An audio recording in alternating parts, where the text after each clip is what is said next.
ولا تكونوا كالذين تفرقوا واختلفوا من بعد ما جاءهم البينات وأولئك لهم عذاب عظيم. Bismillahirrahmanirrahim. Assalamualaikum warahmatullahi wabarakatuh. Alhamdulillah, pembangunan PPTQ, pembangunan gedung kedua PPTQ Himah Aliyah insya Allah terus berlanjut. Saat ini sedang merapikan, yaitu 3 ruang kelas, kemudian 2 ruang asrama dan ruang guru, serta kamar mandi dan ruang makan. Insya Allah akan menghabiskan dana sekitar Rp92.550.000. Bagi sahabat-sahabatku, kaum muslimin, saudaraku semua yang ingin bersedekah, monggo silahkan di BSI, bisa ditransfer di BSI 7212807367 atas nama Yayasan Himah Aliyah Utama. Konfirmasi transfer 081334113541, atau bisa datang langsung ke kompleks PPTQ Himah Aliyah di Dusun Dukuh Pandean, Desa Karanglo, Kecamatan Tawangmau, Karanganyar. Alhamdulillah, proses KPM sudah berjalan untuk angkatan pertama, dan insya Allah bulan Juli kita angkatan kedua. Monggo, masih kurang banyak, ada semen, ada keramik, ada lain-lainnya. Demikian, Assalamualaikum warahmatullahi wabarakatuh. Bismillahirrahmanirrahim. Assalamualaikum warahmatullahi wabarakatuh. Alhamdulillahi rabbil alamin. Assalatu wassalamu ala asrafil anbiya'i wal mursalin, habibina wa maulana Muhammadin wa ala alihi wa ashabihi wa man tabi'ahum bi ihsanin ila yaumiddin wa ba'd. Ma'asyiral muslimin, hafizakumullah ta'ala.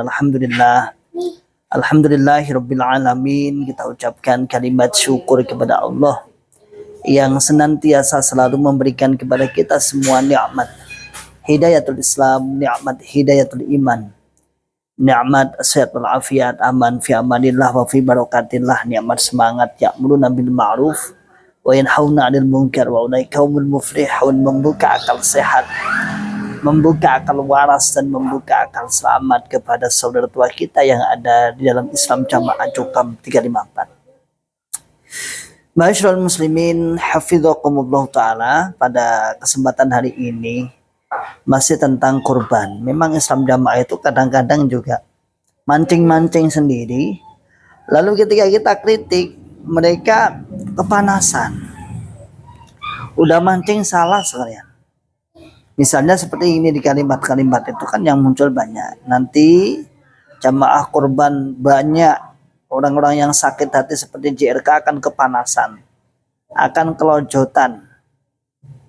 Orang-orang yang sakit hati seperti JRK akan kepanasan. Ma'asyiral muslimin, hafizakumullah ta'ala.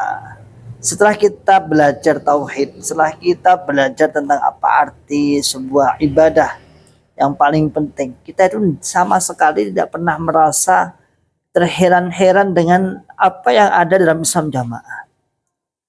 Misalnya kalau Islam Jamaah diukur jadi bangunan yang besar, bangunan yang banyak, bangunan yang menjulang tinggi. Plus bagi kami tidak menjadi sebuah keheranan. Dikira kemudian kita melihat ada orang yang bangunan tinggi, kemudian kita itu terus heran. Enggak sama sekali. Sama sekali tidak heran. Dikira kemudian ada orang yang berkurban banyak lalu kita heran. Enggak. Orang yang terheran agama sebab bangunan yang tinggi, bangunan yang menjulang tinggi dari suatu golongan, dia nggak pernah main aja. Nggak pernah mainnya kurang jauh. Dilihat kota-kota besar itu, lihat. Di kota-kota besar itu kan banyak tuh.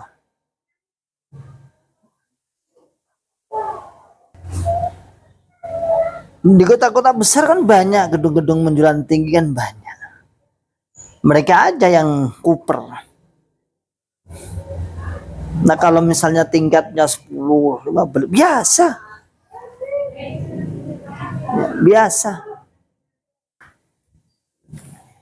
Jadi kita enggak pernah kemudian sekarang kalau kita sudah belajar tauhid, belajar tentang akidah, bahwa ukuran agama, kebenaran agama bukan dilihat dari urusan dunia. Bahkan kalau bicara misalnya benar itu diukur dari dunia, orang-orang kafir lebih kaya, Wesuki lebih kaya. Nah, makanya itu ya. Jadi kita semua sekarang ini, ma'asyiral muslimin hafidhakumullah ta'ala, seakan-akan para sahabat-sahabat Islam jamaah itu dengan nada menghina lah bahasanya. Alah, bolak sakit hati. Lagian praktek kurban yang sudah dipraktekkan oleh Islam jamaah itu sudah banyak ulama, bukan hanya mantan. Dikira itu kita mantan aja yang menyalahkan. Coba lihat, ini dah ada status yang di Facebook itu ya. Dari Agus Subagio, ini termasuk dokam kental ya. Mengatakan seperti ini. Daripada nggak kurban kok dipatok sapi 1 7 orang, sapi 1 7 orang. Dan akhirnya banyak yang nggak bisa kurban. Makanya dipelajari lagi hadis yang menerangkan tentang hewan kurban. Latihan tapi hasilnya nyata. Duh. Jadi nggak terima tentang hadis, dan di Islam jamaah itu selalu mengatakan bahwasanya itu kebetulan katanya. Jadi Nabi bersama 7 orang, memang itu saat itu kan dalam keadaan perjalanan. Itu sebuah kebetulan. Sebuah kebetulan, katanya para jukam itu kebetulan 1 orang dibagi 7 orang. 1 sapi dibagi 7 orang, 1 unta dibagi 10 orang. Hanya kebetulan. Padahal tidak.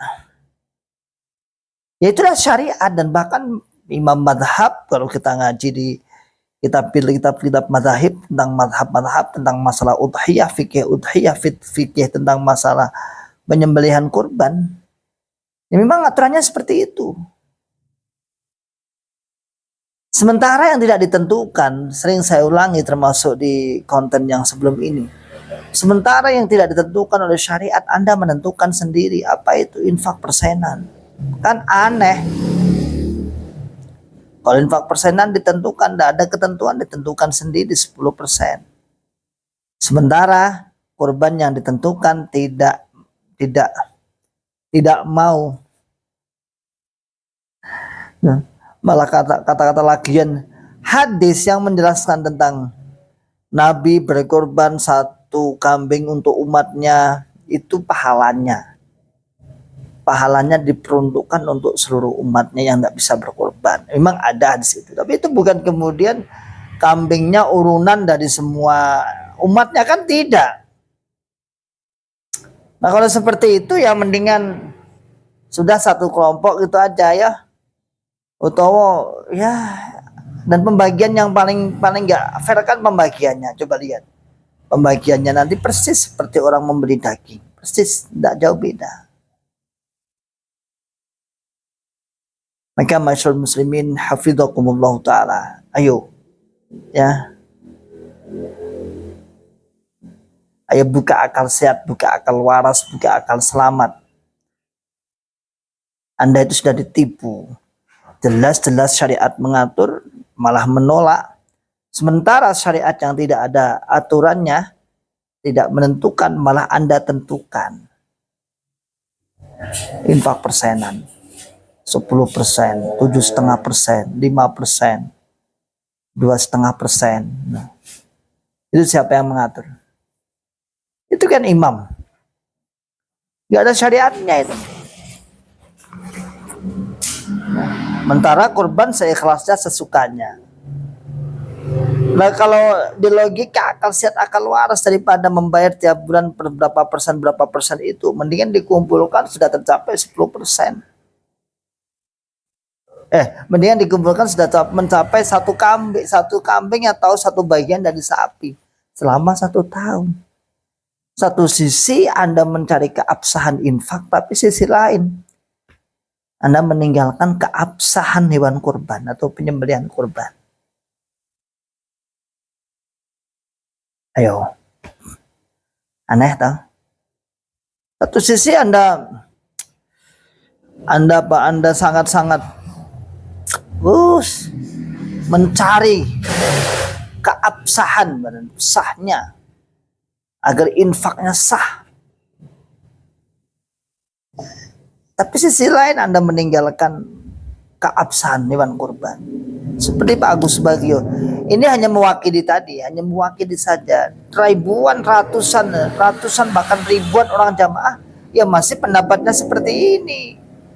Kita pernah di dalam kok. Kita pernah di dalam, jadi ya kita nggak aneh seperti itu ya. Tak kira. Dulu saya kira itu sudah ditinggalkan lah. Ketika kita sudah di luar, kemudian dibenahi, saya kira sih sudah dibenahi, ditinggalkan lah. Ternyata masih aja. Ternyata masih acik ditetap nih. Ayo buka akal sehat ya, akal sehat, akal waras. Sedikit aja, semoga tercerahkan. Barakallahu fikum jami'an. Assalamualaikum warahmatullahi wabarakatuh. ولا تكونوا